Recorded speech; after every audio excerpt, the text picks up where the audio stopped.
So we are heading into the biggest time in the watch enthusiast calendar. Watches and Wonders is when brands unveil their novelties. We are usually either very excited or very disappointed, mostly disappointed, and it provides us with new and creative ways to be financially irresponsible. But there are a lot of big question marks hanging over this year, with new brands exhibiting, giant anniversaries, and the general mood for enthusiasts is pretty low. So here are the biggest questions that are on my mind before I head to the Palexpo in a few weeks' time. Number 1, will Rolex outshine Tudor? 2026 marks Tudor's 100-year anniversary, and a lot of watch YouTubers and people like myself have been predicting that Rolex is going to take a bit of a backseat this year and let Tudor take the spotlight. But the more I think about it, the more I think it is unlikely for Rolex to have a quiet one, and I've got 3 reasons. For one, they are celebrating 100 years of Oyster. I've talked about this in my most recent Oyster Perpetual video, so I won't stay here too long, but it is the 100-year anniversary since Rolex launched the Oyster case, and this whole Oyster terminology is really the essence of Rolex. I think they're going to have to celebrate that in some way, and I think the Oyster Perpetual is the perfect vessel to do so. Number 2, I think they will be adding in a new variant of the Land Dweller, and certainly a darker dial. People will go nuts for this. And 3, Rolex just isn't good at being quiet. I think a lot of people are secretly the most excited for Rolex every year. Even when they do have a quiet year, we're talking about how quiet and boring they are. They just can't stay out of the spotlight. Of course, it won't be as insane as last year with the debut of the Land Dweller, but I don't think it's going to be as quiet as I initially thought. Ultimately, I don't think they'll outshine Tudor, but time will tell. One big question I hear enthusiasts asking all the time is, should Audemars Piguet still be considered a part of the holy trinity of watchmaking? Aren't they kind of just the Royal Oak brand now? AP is kind of entering into this new chapter under new leadership and attending Watches and Wonders this year for the first time.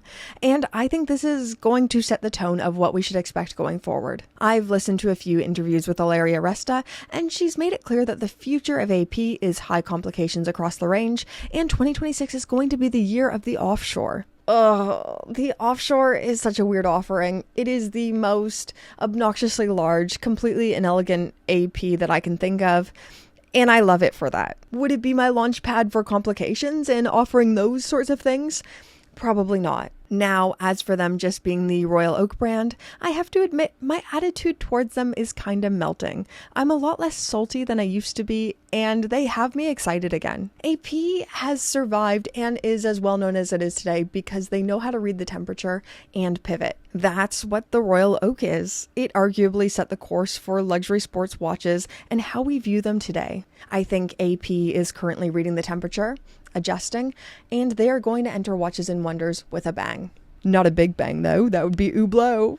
This is why you have no friends. You need to stop. You need to get out.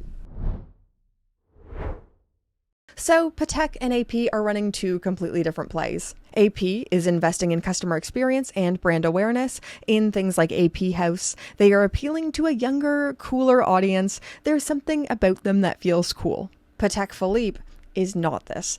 Patek is not trying to be a relevant friend. They are trying to be that thing that is just out of reach. I think there's this deeply human psychological thing in wanting what we can't have, or it feels special because it's only accessible to few, and that's what they've been playing. To be clear, there are many ways to run a luxury company. There isn't one way that's right and one way that's wrong, but there is a part of me that feels like Patek is losing its relevancy. I think the Cubitus is a great example of this, not only the way they communicated it, but also the interest level we've been seeing. I don't know, maybe this is just a me thing, maybe I'm the only one feeling this way. Do you agree, disagree? Let me know in the comments. There is a big year that Patek is celebrating this year with 50 years of the Nautilus. They will no doubt celebrate in a big way, and maybe bring back some buzz. Okay, number 4. What will Cartier do? Every year I make prediction videos and I mostly leave Cartier out because I genuinely have no idea what they're doing and it's going to be so much cooler than anything I predict. This is a short one. This is one of the questions I have and it will not be answered till Watches and Wonders.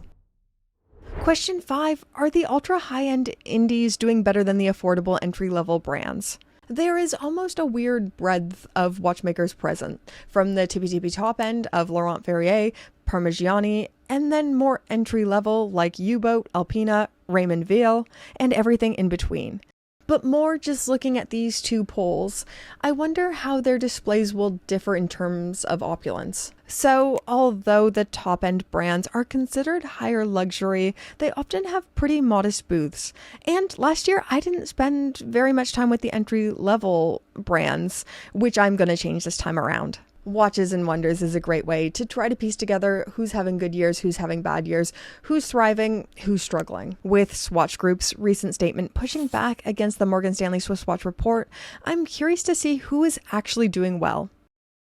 Speaking of Swatch, is Swatch Group feeling any pressure to join? Now, of course, this isn't a question we'll find the answer to, or they won't publicly release it anyways, but I do wonder if they're feeling any FOMO.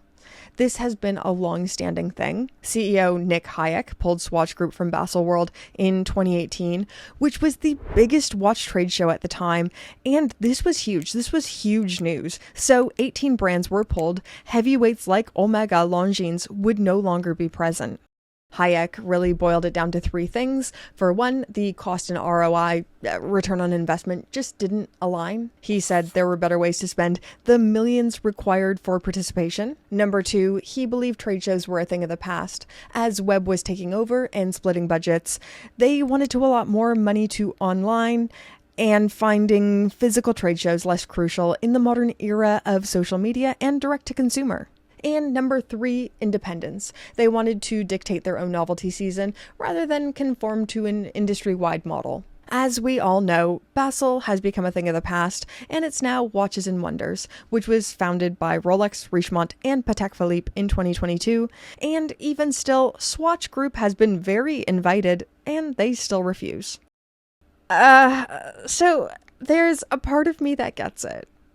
Last year was my first year attending the trade show, and before going, I truly didn't understand how much time, money, resources brands were pouring into this one single week. I can totally understand wanting to be a bit more shrewd and pulling away. But the thing is, this trade show works, and it's clearly proven that these are not a thing of the past. People get so excited for this week. If you're watching this video, you're probably excited too. Your algorithm is probably showing that you're excited.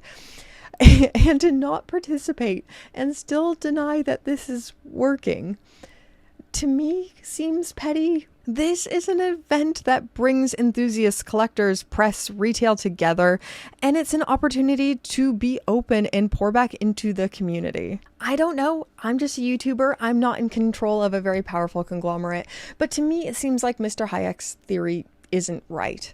And to isolate yourselves and make yourselves into an island state, I don't know, it seems like they're going to miss out on a lot of fun and opportunity, and that seems a little bit silly to me. I don't know. What do I know?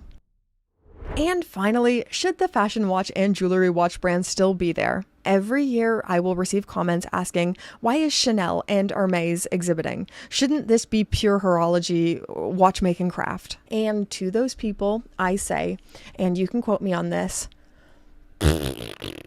I really resent this attitude that you're only a proper watchmaker if you only create watches. Hermes have invested a lot in their watchmaking division. They are creating some serious pieces, and I'm not just talking about the H08.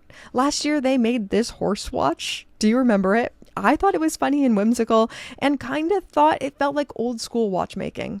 So hand-painted dials with a horse sticking out its tongue.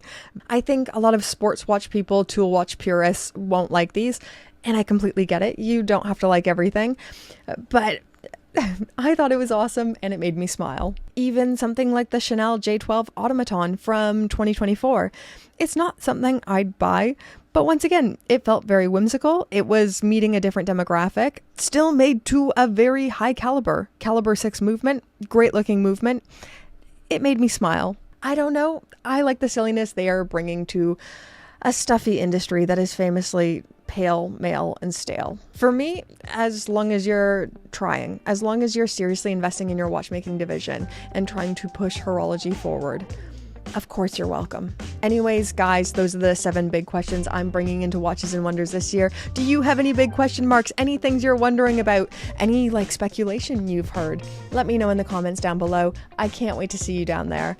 Sometimes I think waiting for Watches and Wonders and the excitement in the build-up is more exciting than the actual event itself. But yeah, let's have some fun. I'll see you in the comments down below. And thank you for your viewership. Hello, Pope tier patrons. Hello, all tier patrons. Hello, anyone who's just watched to the end. On the screen right now is the Pope tier patrons. They are the highest tier of support. My knee is itchy. Hold on. They are the highest tier of supporters of my channel. Thank you so much, guys. Thank you to everyone who supports this channel, whether it's with your wallets or just your eyeballs and watching to the end. Whatever it is, I appreciate it so much. I hope you keep enjoying the work we do here.